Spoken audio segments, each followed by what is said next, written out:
Welcome to the Daily Show. I'm Jordan Klepper. We got a big show tonight. Congress is super horny. Republicans pretend to vet Trump's cabinet. And we get mixology tips from Pete Hegseth. So, let's get into another installment of Trump 2.0 coming for the White House. I'm gonna come.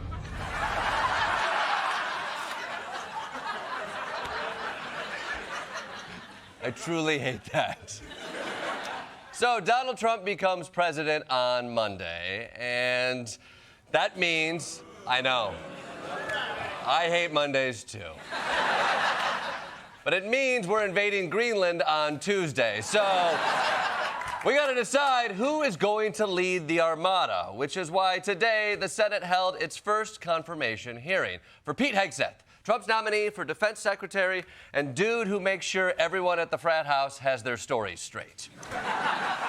Now, since he was nominated a couple months ago, we found out a lot about Hegseth, and most of it does not inspire confidence. He's been accused of sexual assault, he was accused of nearly running a veterans group into the ground, and he has a documented history of excessive drinking, which we learned even more about today. A Hegseth acquaintance describes a breakfast they had with Hegseth in the spring of 2023. We met at Fox News in New York for breakfast, and he suggested we go across the street to a bar. It was like 10 in the morning. Then he ordered 2 gin and tonics at the same time for himself. Then he had a 3rd gin and tonic. Whoa! Whoa! Whoa, Hegseth is rolling up to breakfast like, I'll have the steel-cut oatmeal and 3 gin and tonics, please. You know what they say, beer before liquor, never been sicker. Liquor before liquor, I'll have another liquor. This definitely raises some questions for the person you may want to put in charge of the nukes. So, let's jump into today's confirmation hearing. And you know what, I'm not saying he showed up drunk, but it did start at 10 a.m. So how about we start with a quick sobriety test? You know, something simple. Pete, how about name your kids? Our 7 wonderful kids, Gunnar, Jackson, Peter Boone, Kensington, Luke, Rex, sorry, it's a lot of them, and Gwendolyn. Okay. Little tipsy, okay. Big deal, all right, no biggie. My dad was always mixing up me and my siblings' names, and he launched perfectly successful counteroffensive rapid deployment amphibious incursions into Iran all the time.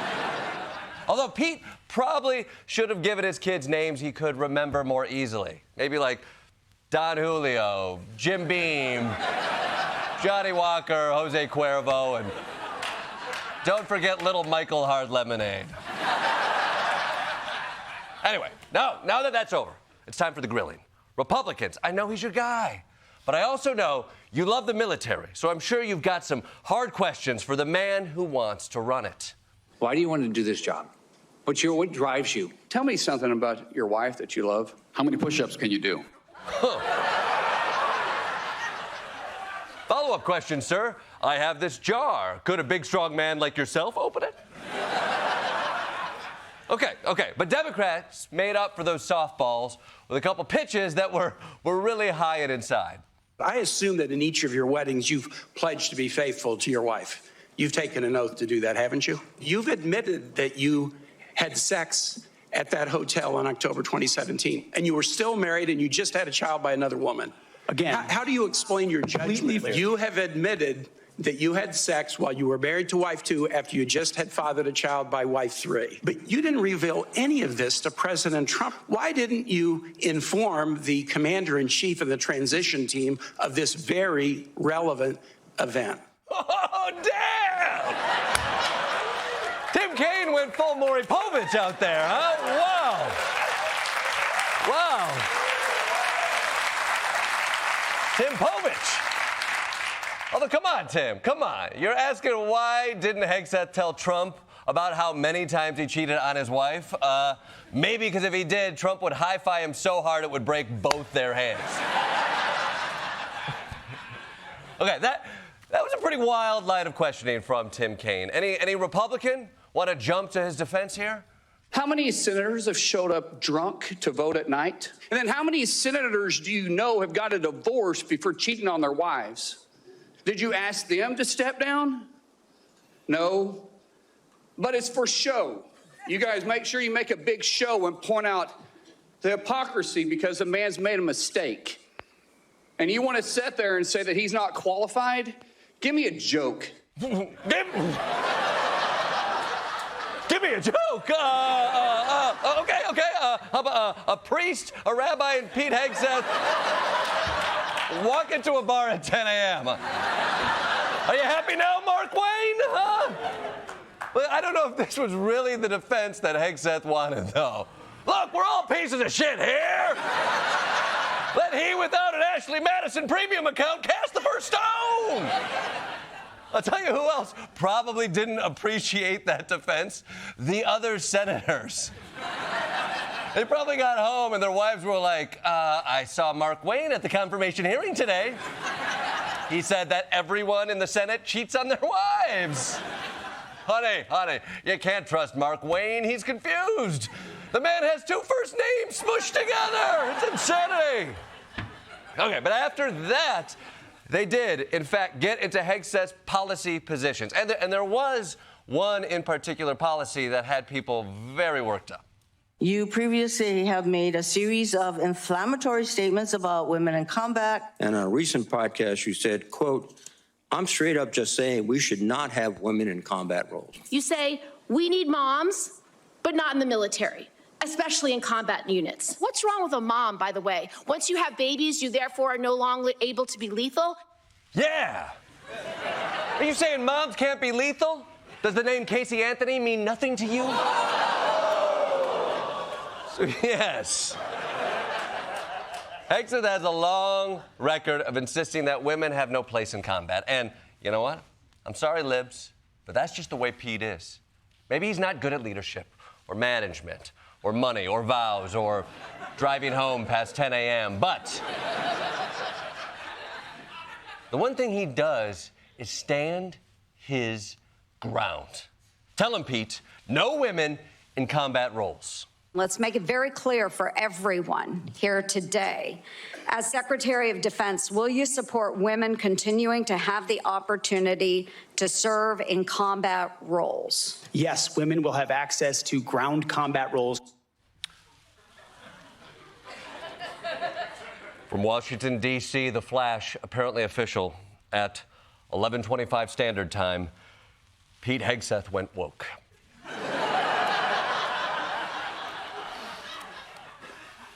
You know, perhaps the most damning comment about Pete Hegseth came from Pete Hegseth himself when he was explaining what the military needs in its leadership. The DEI policies of today are not putting meritocracy first. Every single senior officer will be reviewed based on meritocracy. Getting anything that doesn't contribute to meritocracy out of how decisions are made inside the Pentagon, ensuring readiness, and meritocracy is front and center. Meritocracy. Oh, I know what his next kid's gonna be named. You heard him, though. You heard him, folks. A military cannot function unless it's staffed by a system based on pure merit, where only the most qualified people rise to the top. So says your next Secretary of Defense, who will run the most complicated, powerful, deadly organization the world has ever known, and whose only qualification is that Trump liked watching him sit on a couch on Saturday mornings. But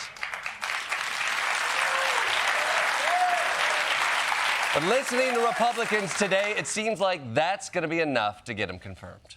I just want to say, for all the talk of experience and not coming from the same cocktail parties that permanent Washington is used to, you are a breath of fresh air.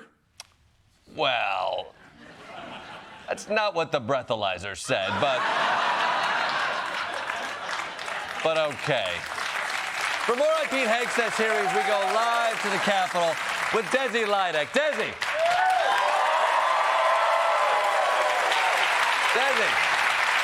we know Hegseth apparently has a history of being drunk and abusive and corrupt. What else has your reporting uncovered? I didn't do any reporting, Jordan. Back to you. What do you mean? There's There's got to be more shady stuff in his past. Of course there is. He's Pete Hegseth. When you start drinking at 10 a.m., you have a full day of bad decisions. I'm sure he crashed his second wife's jet ski into his third wife's beach house, but I'm not going to torture myself reporting on it now. The less I know, the better. Okay. Desi, transparency is important. We need to know the extent of his drinking problem. Oh, we need to know the extent of his drinking problem.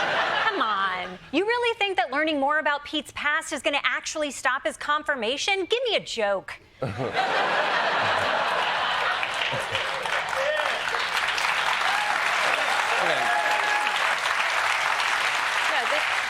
is like going through your dad's browser history. He's still going to be your dad, but now there's a bunch of stuff you can't unsee. Desi, it's not that simple. I'll tell you what's not so simple, your dad's browser history, because I went through it.